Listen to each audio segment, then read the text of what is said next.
Bismillah, read the chapter, beginning of the chapter. You put a proper page on, eh? You're saving all the lessons in it, eh? Read Bismillah.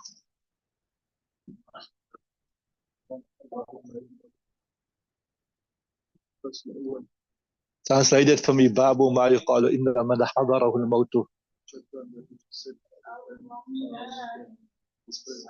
Very good, mashallah, good translation. So what do you understand about it? What do you understand from this heading, Yusuf? What do you understand from this heading? You put a proper chapter on everything, eh?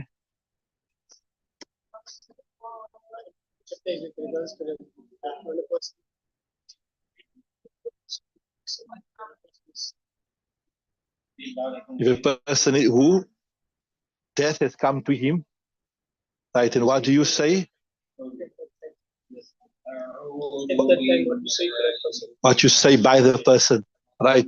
Bismillah ar-Rahman ar-Rahim. Babu ma yuqalu inna man hadar al-maut. The chapter of that which is said, inna ya is like a zarf, by the person man hadarahu al-mautu, the death has come to him. That's a literal translation. Allah Ta'ala says in the Quran, qala Allah Ta'ala, وَجَاءَتْ سَكْرَةُ الْمَوْتِ بِالْحَقِّ, that sakra refer to the pangs of death. وَجَاءَتْ سَكْرَةُ الْمَوْتِ بِالْحَقِّ, that the pangs of death has come بِالْحَقِّ, with truth. ذَلِكَ مَا كُنْتَ تَحِيدُ, and that is what you were fearing. Okay, Bismillah ar-Rahman ar-Rahim. The chapter we're going to be doing today, inshallah subhanahu wa ta'ala, it deals with that which should be said before a person dies. When you see the signs of death coming on a person, and after he passes away as well, what should be recited? Although it just says, مَا إِثْمًا إِنَّهُ بَابُ مَا يُقَالُ إِنَّ مَنْ حَضَرَهُ الْمَوْتِ. So when the ruh, remember we as human beings, we comprise of a physical body and a soul, right? So when the soul separates from the body, tawaffatul malaika, when the angels take this, right? Understood? When the soul separates from the body, then that is referred to as death. So when the soul is separated from the body, which we term as death, the soul is the original thing. You know, you can to understand this better, you think about a horseman on a horse.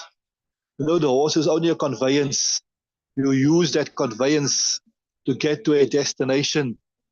Like that also, your ruh, it also uses the physical body as a conveyance to achieve certain things in this dunya.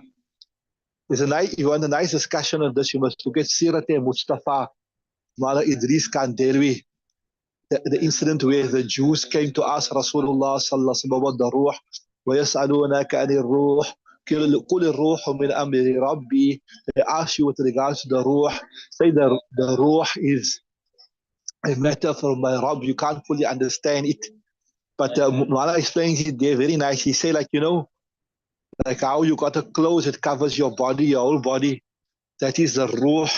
It is in the whole body. It permeates every part of the body. And then if there's death in any portion of the body, like sometimes you lose a limb, you lose, or your finger dies, whatever, you get septicemia, Allah Ta'ala protect us all. That means that part of the ruh has died. So the ruh is something that permeates the entire body. So when we speak about in Shareef about death, we speak about the ruh separating from the body. Are you with me? So when we speak about man hadarahu al-maut, right? And also that's why you see in the books of fiqh, it's called, what is it called? A person who is close to death. What's it called, Ismail? A muhtadar. Why is it called a muhtadar? This is a ism al-maf'ul of ihtadara, yahtadiru. So muhtadar, somebody who he is presented. Something is present in his.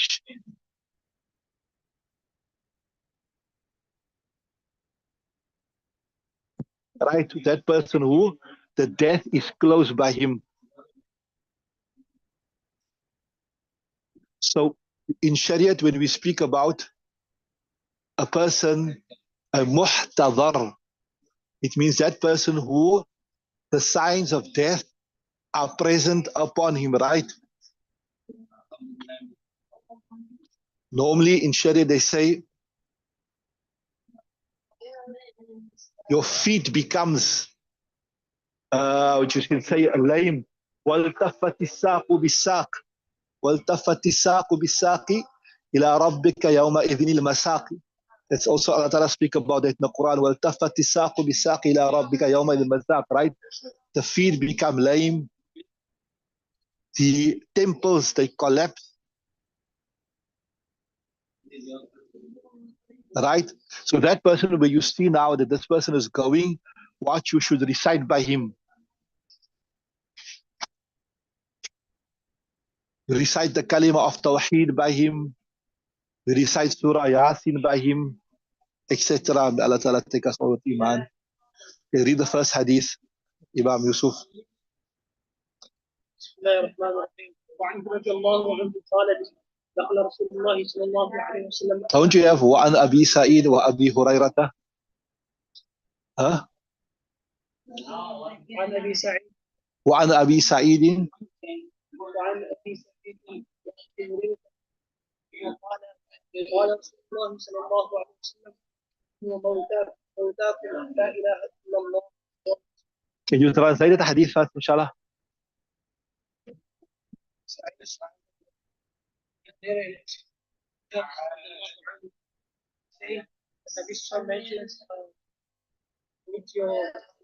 لقنوا.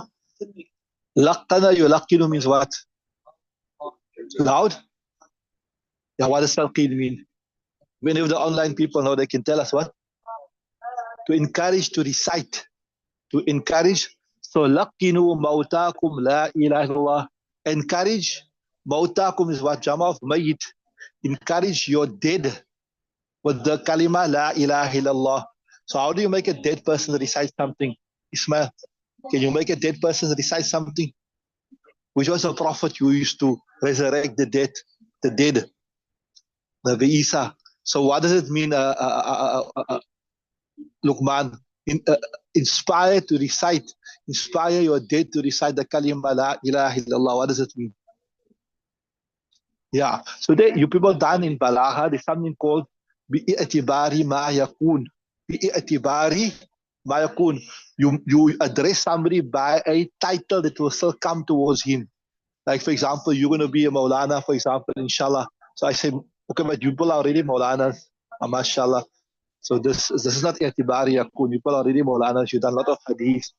You've done, okay, Ismail is half a Maulana because he's half the time not there. So he's half a Maulana, right? So you people, inshallah, full Maulanas, inshallah. So you address somebody by something which is going to happen, right? Like, for example, somebody's not a Haji already, but you say Haji. It's called i'tibari ma yakun. It's in Balagha. You address something by by a title which you will achieve. So here the person is not dead already, but it means what? The person who is close to death. So inspire to recite that person who is close to death with the kalima La ilaha illallah. And in Arabic it is called bi'atibari ma ya'ulu ilayhi, with consideration that which he will be soon. You understood? So when you see the signs of death by a person, then you will recite the kalima in this person's presence, so that this person will be inspired to also recite the kalima. But interesting thing here is you will not instruct that person to recite it. Anybody knows the reason why you won't say, read La ilaha illallah, read La ilaha illallah, read La ilaha illallah. You won't say, iqra la, you just recite La ilaha illallah, La ilaha. You won't say read. Why? And what's the reason? Tell me what's the reason.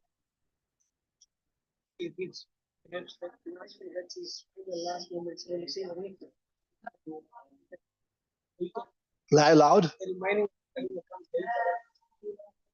Luqman, why? What do you say? Why you won't say read?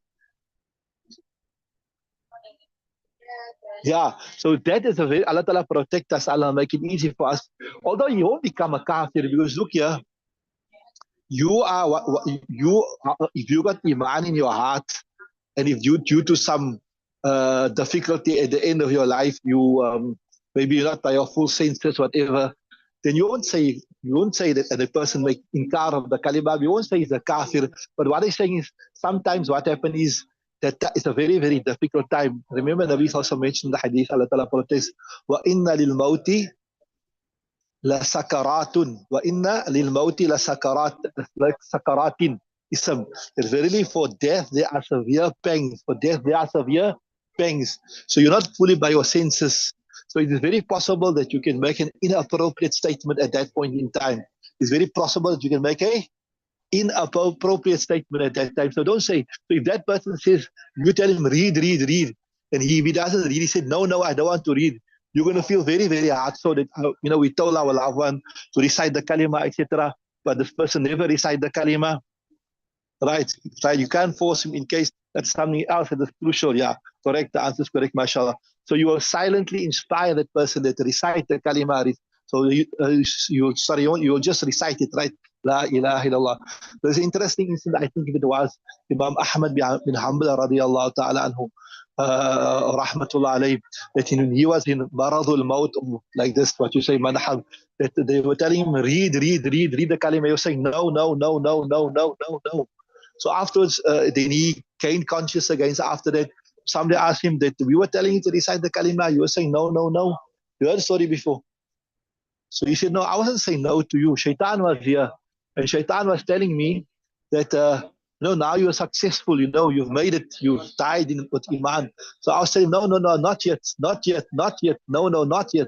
I'm not successful until I pass away. So as I said, if that person doesn't recite the kalima, you're going to feel very, very hard. So, although technically speaking, we won't say he's a kafir because it could be for some other reason he's saying no, or because maybe he's not by his full senses, whatever. So here it is mentioned that this talqeen is mustahab. This talqeen is mustahab. So Shafis have taken this in the literal sense of the word. I don't know if you ever attended a Shafi janazah. So if you go to, I remember Sheikh Shamil Rahmatullah alayhi, Allah Ta'ala give him Jannatul Firdaus, you buried in Medina. After you bury the person, then they address the mate and say, Ya Abdullah, Qulu la ilaha illallah. So the Hanafis don't take the hadith in that meaning. We take this hadith to mean that the Qareebul Maut, what you say? Qareebul Maut. We say it's mustahab for the Qareebul Maut to make talqeen. We don't take it that after a person has passed away. We got our proofs. I never discuss the proofs here, but probably maybe inshallah you'll do it maybe in the bigger kitabs. I don't say now you will do it in the big kitabs. Mashallah, people are doing the bigger kitabs already. Mashallah, you're doing the say sitta. Mubarak, Allah Ta'ala accept it. Try to make intention every day that whatever sunnah you come across, every new sunnah you learn every day, even if it's not in your madhab. Okay, if it goes against your madhab, then you don't do it. But like a sunnah that doesn't go against your madhab, whatever new hadith you learn, whatever new dua you learn, etc., make intention you're going to practice upon it. Make intention you're going to practice upon it. When we do that, inshallah. Because you will learn some of those hadiths, maybe you'll never read it. Maybe Allah Ta'ala will choose you to teach it one day, whatever. So that's your good fortune, right? So I remember when we were doing, in Mishkaat Shareef, there's Kitab al-Da'wah, there's many, many du'as. For the same situation, you get 4, 5, 6, 7, 8 du'as, right? So our son, Hussein Salaji, is still alive. He told us that whenever you come across a sunnah while you're studying, at least practice upon it once. Obviously, in your day, you practice everything, you make your life according to the sunnah, right? But it's like certain stuff, like one dua, this dua, I normally read a certain dua, but here's a different dua that I don't normally read. Just on that day, practice upon it. So you get the nur and the barakah of that sunnah also. You get the nur and the barakah of that sunnah also. So you at least, inshallah, on Qiyamah Day, it will be written that you also practice upon the sunnah here. You also practice upon the sunnah. So any new sunnah you come across in, say, Sita that you are starting, starting Nasai Shareef, Ibn Majah Shareef, Muslim Shareef, Abu Dawud Shareef, right? And try to be regular, inshallah. Ismail, this year you part-time or full-time? You're enrolling full-time, inshallah, or part-time? Luqman, is he this year full-time or part-time, Ismail bhai? Full-time, inshallah, Allah Ta'ala. Accept him, inshallah. So whatever hadith you come across, practice upon it, inshallah. At least you get a nur of it, right? I was telling you, so the Hanafis, they take this hadith in this sense that it referred to Qareeb al-Maut, not where you go to the qabr and you say, Ya Abdullah, Ya Fulan, Qulu la ilaha illallah. So this is our understanding of the hadith. Okay, read the next hadith, inshallah.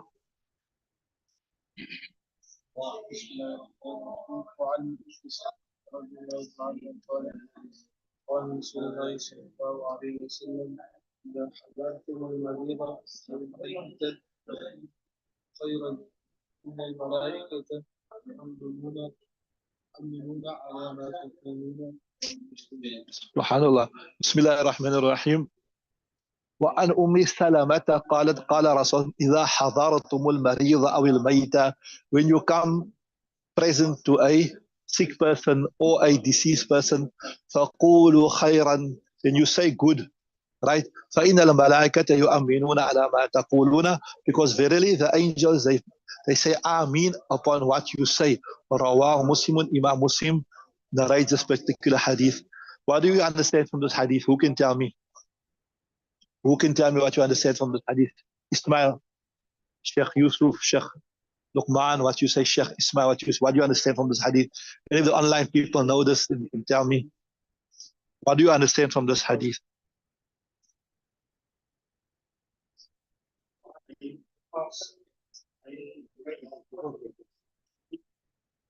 Sorry, Maaf.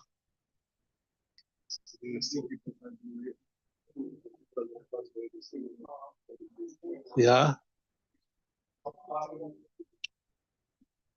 Say again, Maaf. What you understand? Remember, I told you people before, Mishkaat Shareef is a place to understand the hadith. When you do say sita, there's no place to understand. You're supposed to have the understanding of the hadith already. You say you're going to move fast. You're going to move fast through the say sita. Ismail, what you understood?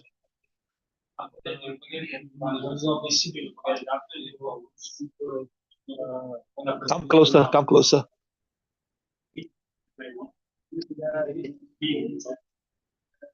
Very good, mashallah. So when you come to a sick person, then say positive things.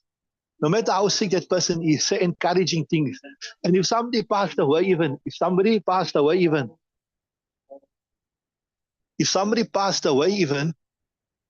and then you, no matter who that person was, sometimes everybody has some good quality in them. No matter who he is. Sometimes maybe a person doesn't even perform salah, or he doesn't have a beard or whatever, but he has some positive quality in him. That maybe he should help people, etc.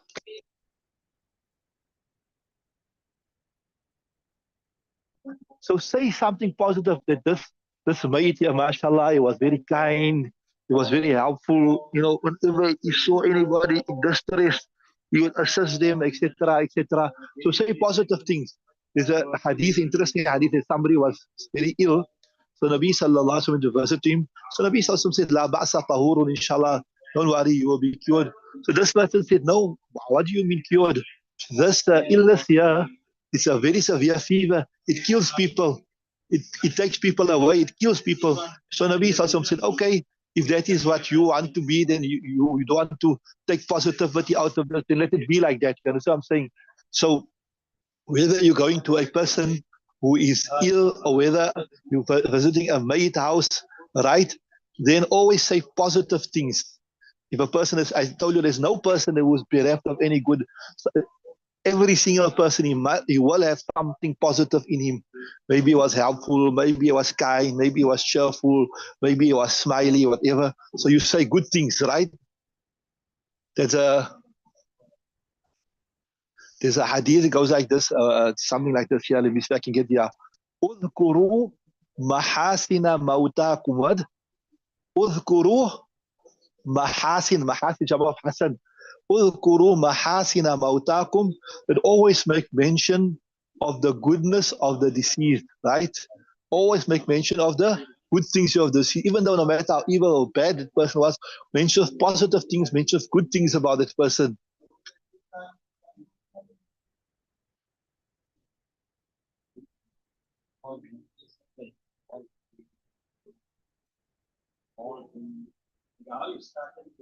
Make dua of, you obviously if the person has passed away, you make dua of maghfirat.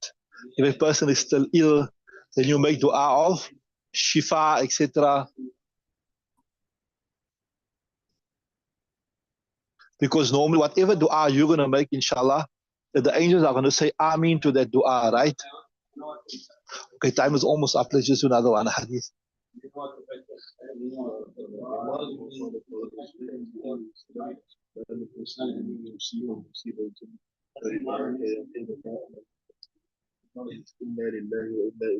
Right. Okay, stop there. وعنها also narrate the authority of Salamata. She said, قالت قال رسول الله صلى الله عليه وسلم. The Rasul said, ما من مسلم, there's no Muslim تصيبه مصيبة, that some difficulty afflicts him. Right? فيقول, that this person says, ما أمر الله به. He says that Allah Ta'ala has advised us. He says that which Allah Ta'ala has commanded us that we must say it. And what Allah Ta'ala said, فإذا أصابتهم مصيبة قالوا إنا لله وإنا إليه راجعون. And that person says إنا لله وإنا إليه راجعون. And in addition to that, he says, Allahumma ajirni. Ajirni, there's two ways you can read that I'm going to mention just now. Allah Ta'ala reward me in my difficulty, right?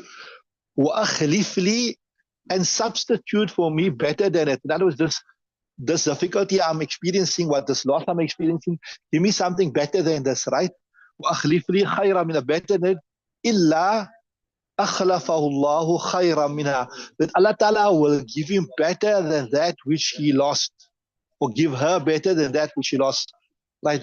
فلما مات أبو سلمة, when Abu Salma passed away, right? قلت, I said to myself, as Salma said, that my husband, he was maybe good looking, handsome, rich, prominent, a person of status, etc., etc. So قلت أي المسلمين خير من أبي سلمة, which of the Muslims can be better than him? In other words, he was such a good person, I'm not going to get anybody better than him. أول بيت, right? أول بيت هاجر إلى رسول الله. The first household that made hijrah to Rasulullah from Medina, right? إلى Rasulullah. ثم إني قلت, but nevertheless, I still made the dua. That in my mind, I was thinking, where can I get a better husband than this? Where can I get a replacement for this? But be it may, I still made the dua. I still made the dua because it's sunnah to make the dua.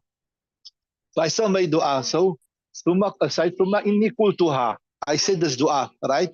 فَأَخْلَفَ اللَّهُ لِي رَسُولَ اللَّهِ صَلَّى اللَّهُ عَلَيْهِ وسلم. And then imagine Allah Ta'ala substituted Abu Salma with Rasulullah sallallahu alaihi wasallam. I got Rasulullah sallallahu alaihi wasallam as a husband. So you see the efficacy of this dua. So you recite Inna lillahi wa inna ilayhi raji'un. Allahumma ajurni wa Allahumma ajirni fi musibati wa akhlif li khayran minha. So I remember Salma eventually became Ummahatul Mu'mineen.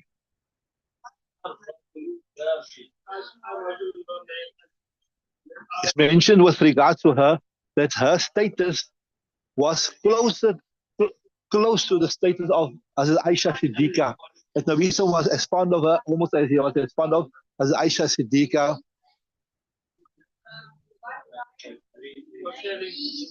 So she heard this hadith probably before from Rasulullah sallallahu alaihi wasallam.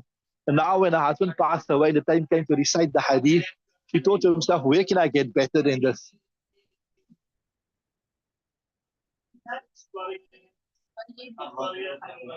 But nevertheless, she recited the hadith.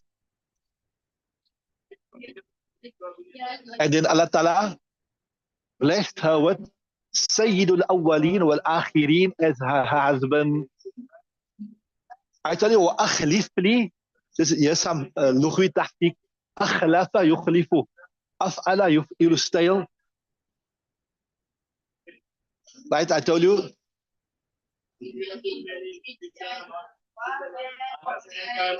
Does refer to things which you can hope for a replacement, where a replacement is possible. Like if you lost some money, you hope that you will get more money, right? And those things which there is no hope to get a replacement in the dunya, then you say khalifni. Then you use what scale? Khalafa yukhalifu. You understood that? So khalif refer to that which you can get a replacement for it, and khalif that which you can't get a replacement for it, right?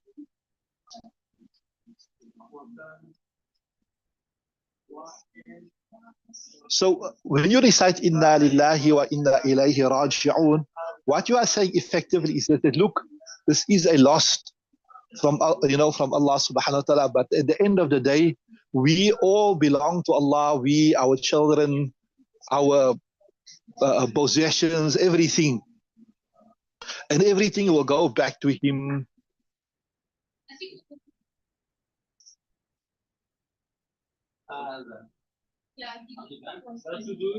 Imagine we as Muslims, this is a great, what you can say, what you call it, what you say, tasalli in English. Tasalli is a great consolation that we come from Allah Ta'ala, we go back to Allah Ta'ala, we will meet Allah Ta'ala.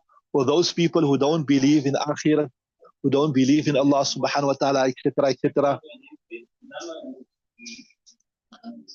they don't have this consolation. Also, this word here, you'll see sometimes people reciting this. One is, you say, ajirni, from af'ala yuf'ilu, adkhala yudkhilu, ajara yujiru ajir. That's one way. Or you can also read this, u'jurni, ajara yu'jiru u'jurni, Allahumma ajirni, Allahumma ajurni. The only word you word. Okay, time is up. We'll stop there. We'll continue tomorrow. What's your next period on the timetable? Huh? Okay, bas Allah Ta'ala accept. Subhanallah. There's a box of